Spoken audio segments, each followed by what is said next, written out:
नमस्कार बंधुरा नतून एक भिडियोते आपनादेर प्रत्येके जानाई स्वागतम। এই মুহূর্তে আবহাওয়ার গুরুত্বপূর্ণ খবর। হঠাৎ ঘূর্ণিঝড় সেনিয়ারের পথ পরিবর্তনের সম্ভাবনা তৈরি হলো। ইতিমধ্যে পূর্ব মধ্য বঙ্গোপসাগর সংলগ্ন মায়ানমার উপকূলের কাছে একটা নিম্নচাপ বা লো প্রেসার এরিয়া তৈরি হয়েছে। সেই নিম্নচাপ অঞ্চল আগামীতে শক্তি বাড়িয়ে ঘূর্ণিঝড়ে পরিণত হতে পারে। ঘূর্ণিঝড় তৈরি হলে তার নাম হবে ঘূর্ণিঝড় সেনিয়ার বা সাইক্লোন সেনিয়ার। তবে সেই ঘূর্ণিঝড়ের গতিপথে একাধিক পরিবর্তন আসলো। একই সঙ্গে বৃষ্টিপাতের পূর্বাভাসে কিন্তু বেশ কিছু পরিবর্তন লক্ষ্য করা গেল। সেই সঙ্গে বন্ধুরা আপনাদেরকে জানিয়ে রাখি, এই মুহূর্তে পূর্ব বাংলাদেশ এবং সংলগ্ন অঞ্চলে একটা ঘূর্ণাবর্ত রয়েছে, জানিয়ে দিয়েছে কেন্দ্রীয় আবহাওয়া দপ্তর বা মৌসুম ভবন। একই সঙ্গে পশ্চিমবঙ্গের উপর আপাতত কোনো সিস্টেম নেই।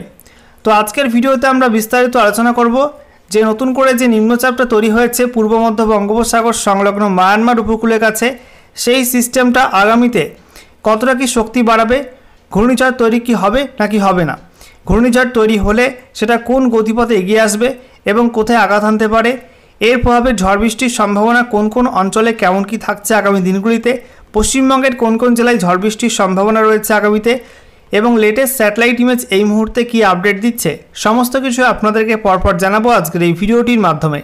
তো ভিডিওটি ভালো লাগলে এবং ইনফরমেটিভ বলে মনে হলে অবশ্যই আপনারা ভিডিওটা একটি করে লাইক করে দেবেন। অবশ্যই ভিডিওটি প্রচুর শেয়ার করবেন। সেই সঙ্গে নতুন দর্শক হয়ে থাকলে লেটেস্ট ভিডিওর আপডেট সবার প্রথমে পাওয়ার জন্য চ্যানেলটিকে সাবস্ক্রাইব করে নিয়ে পাশে থাকা বেল আইকনে ক্লিক করে অল নোটিফিকেশন অপশানটিকে অন করে রাখবেন। লেটেস্ট আপডেট আপনারা সবার প্রথমে পেয়ে যাবেন। সেই সঙ্গে আমাদের ভিডিওটি আপনি এই মুহূর্তে কোন জেলা থেকে দেখছেন এবং আপনাদের জেলায় এই মুহূর্তে আবহাওয়ার অবস্থা কেমন রয়েছে অবশ্যই কমেন্টে লিখতে ভুলবেন না। বন্ধুরা প্রথমে আমরা দেখে নেব আজকে কেন্দ্রীয় আবহাওয়া দপ্তর থেকে বা মৌসুম ভবন থেকে যে লেটেস্ট বুলেটিন জারি করা হয়েছে সেখানে কি কি আপডেট দেওয়া হলো। তো বলা হচ্ছে ইতিমধ্যে একটা নিম্নচাপ অঞ্চল বা লো প্রেসার এরিয়া তৈরি হয়েছে পূর্ব মধ্য বঙ্গোপসাগর সংলগ্ন মায়ানমার উপকূলের কাছে। তার সঙ্গে যুক্ত ঘূর্ণাবর্ত বা সাইক্লোনিক সার্কুলেশন সমুদ্রপৃষ্ঠ থেকে 5.8 কিলোমিটার পর্যন্ত উচ্চতায় অবস্থান করছে। বলা হচ্ছে এই সিস্টেমটা আগামীতে উত্তর উত্তর পশ্চিম দিকে এগিয়ে যাবে এবং মায়ানমার এবং সংলগ্ন বাংলাদেশ উপকূলের মধ্যবর্তী কোনো অংশে এটা কিন্তু এগিয়ে আসতে পারে। তারপরে আমরা দেখতে পাচ্ছি একটা ঘূর্ণাবর্ত রয়েছে উত্তর পূর্ব আরব সাগর এবং সংলগ্ন অঞ্চলে। এটা কিছুটা অবস্থান পরিবর্তন করে উত্তর পূর্ব আরব সাগর এবং সংলগ্ন সৌরাষ্ট্রের কাছে অবস্থান করছে এবং সমুদ্রপৃষ্ঠ থেকে 1.5 কিলোমিটার পর্যন্ত উচ্চতায় রয়েছে। অন্যদিকে আরও একটা ঘূর্ণাবর্ত রয়েছে আপার এয়ার সাইক্লোনিক সার্কুলেশন, যেটা পূর্ব বাংলাদেশ এবং সংলগ্ন অঞ্চলে অবস্থান করছে এবং এটা সমুদ্রপৃষ্ঠ থেকে 1.5 কিলোমিটার পর্যন্ত উচ্চতায় রয়েছে। এছাড়া আরও একটা আপার এয়ার সাইক্লোনিক সার্কুলেশন বা ঘূর্ণাবর্ত রয়েছে উত্তর পূর্ব আসাম এবং সংলগ্ন অঞ্চলে। এটা সমুদ্রপৃষ্ঠ থেকে 1.5 কিলোমিটার পর্যন্ত উচ্চতায় অবস্থান করছে। এছাড়া বলা হচ্ছে নতুন করে একটা পশ্চিমী ঝঞ্ঝা বা ডাব্লিউডি হাজির হয়েছে, যেটা মিডল ট্রপোস্ফিয়ারিক লেভেলে অবস্থান করছে, সমুদ্রপৃষ্ঠ থেকে 3.1 থেকে 5.8 কিলোমিটারের মধ্যে অবস্থান করছে। এছাড়া একটা টাফ রেখা রয়েছে অর্থাৎ অক্ষরেখা রয়েছে, যেটা পশ্চিমে বাতাস কিন্তু বয়ে আনছে। এটা আপডেট দেওয়া হয়েছে এবং সেটা সমুদ্রপৃষ্ঠ থেকে 1.5 থেকে 3.1 কিলোমিটারের মধ্যে অবস্থান করছে। বন্ধুরা এবারে আমরা দেখে নেব আজকে এই মুহূর্তে লেটেস্ট স্যাটেলাইট ইমেজ অর্থাৎ উপগ্রহ চিত্র কি আপডেট দিচ্ছে।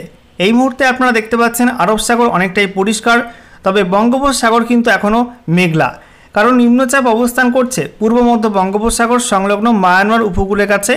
আপনাদেরকে মার্ক করে দেখাবো কোন অঞ্চলটায় অবস্থান করছে। এই যে আপনারা দেখতে পাচ্ছেন এই অঞ্চলটায় নিম্নচাপটা অবস্থান করছে এবং একে কেন্দ্র করে আমরা দেখতে পাচ্ছি দক্ষিণ পূর্ব বঙ্গোপসাগর, আন্দামান সাগর, পূর্ব মধ্য বঙ্গোপসাগরে প্রচণ্ড ভারী মেঘ রয়েছে। মায়ানমারের মধ্যে কিন্তু ভারী মেঘ রয়েছে, বৃষ্টিপাত হচ্ছে।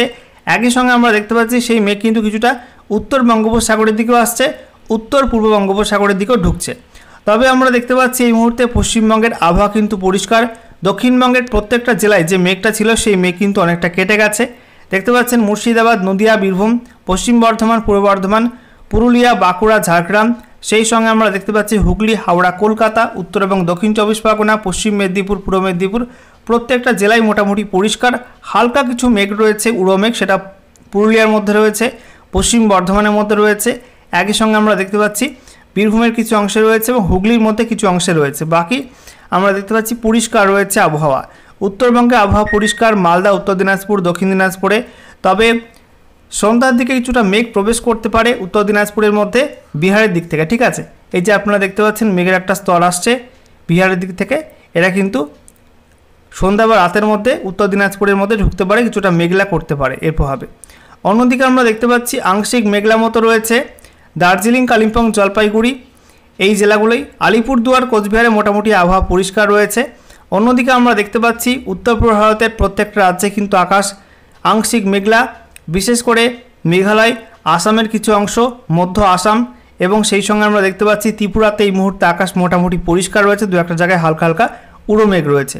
বাংলাদেশেও কিন্তু এই মুহূর্তে আবহাওয়া পরিষ্কার, উত্তর থেকে দক্ষিণ সর্বত্র আবহাওয়া পরিষ্কার রয়েছে। শুধুমাত্র ওই নিম্নচাপের প্রভাবে চট্টগ্রাম এবং বরিশাল, কুমিল্লার কিছু কিছু অংশে হালকা হালকা মেঘ ঢুকছে এবং তাতে মেঘলা মেঘলা হতে পারে, খুব একটা বৃষ্টিপাতের সম্ভাবনা আপাতত নেই।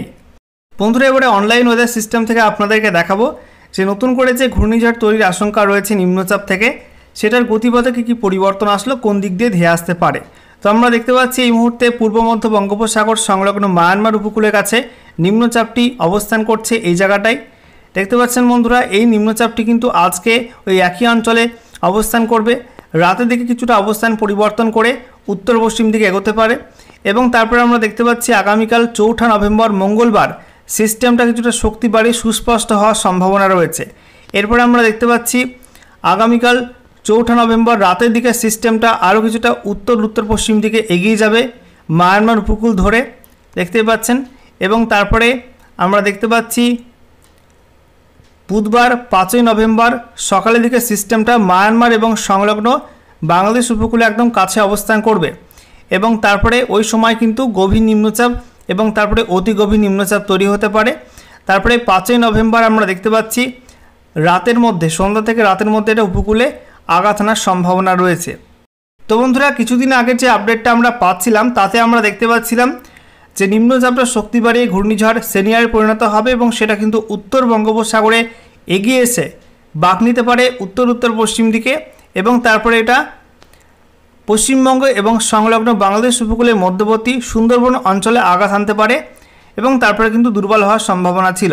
তো সেটা কিন্তু পরিবর্তন হয়েছে। এখন আমরা দেখতে পাচ্ছি সিস্টেমটা কিন্তু উত্তর পশ্চিম দিকে এগোবে, তবে খুব বেশি বাঁক নেবে না, মায়ানমার উপকূল ধরে এগোবে এবং তারপরে মায়ানমার বাংলাদেশ উপকূলের ওপর দিয়ে এটা কিন্তু দক্ষিণ বাংলাদেশের উপকূলবর্তী অঞ্চলে আঘাত আনবে এবং সেখানে কিন্তু দুর্বল হয়ে পড়বে।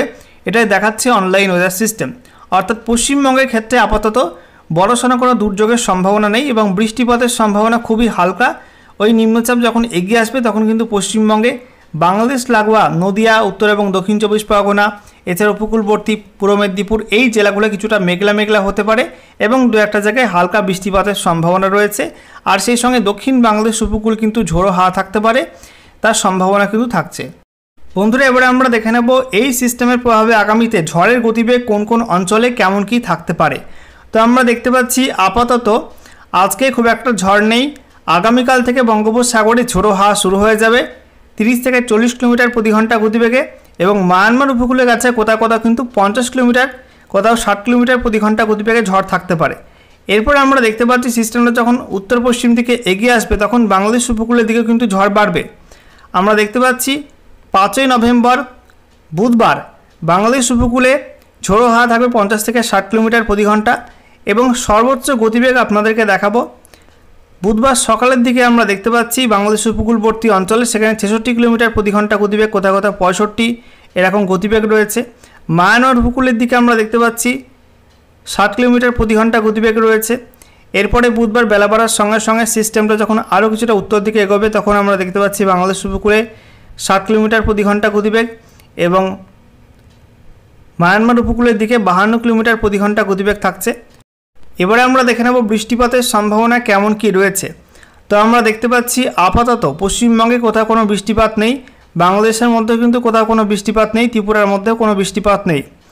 দেখুন বন্ধুরা, আগামীকাল 4 নভেম্বর থেকে পূর্ব মধ্য বঙ্গোপসাগরে ভারী থেকে অত্যাধিক ভারী বৃষ্টিপাত হবে এবং বাংলাদেশ উপকূলেও আস্তে আস্তে কিন্তু বৃষ্টিপাত শুরু হয়ে যাবে।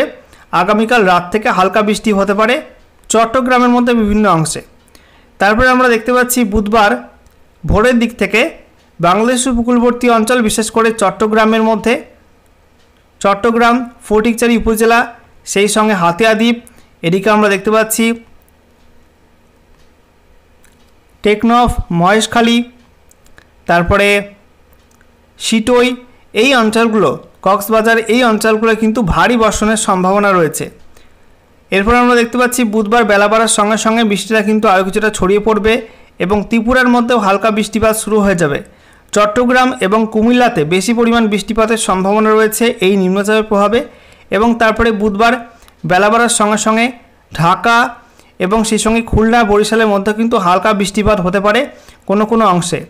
এরপরে আমরা দেখতে পাচ্ছি সন্ধ্যার দিকে সিস্টেমটা কিন্তু দুর্বল হয়ে পড়ছে এবং তখন হালকা বৃষ্টিপাত থাকবে চট্টগ্রাম, দক্ষিণ ত্রিপুরা, এদিকে আমরা দেখতে পাচ্ছি কুমিল্লা, খুলনা এই অঞ্চলগুলোই হালকা বৃষ্টিপাত থাকবে। তারপর আমরা দেখতে পাচ্ছি বৃহস্পতিবার 6 তারিখ কিন্তু হালকা বৃষ্টিপাত থাকবে এবং এর প্রভাবে পশ্চিমবঙ্গের উপকূলবর্তী কয়েকটা জেলায় হালকা বৃষ্টিপাত হতে পারে 5 এবং 6 নভেম্বর।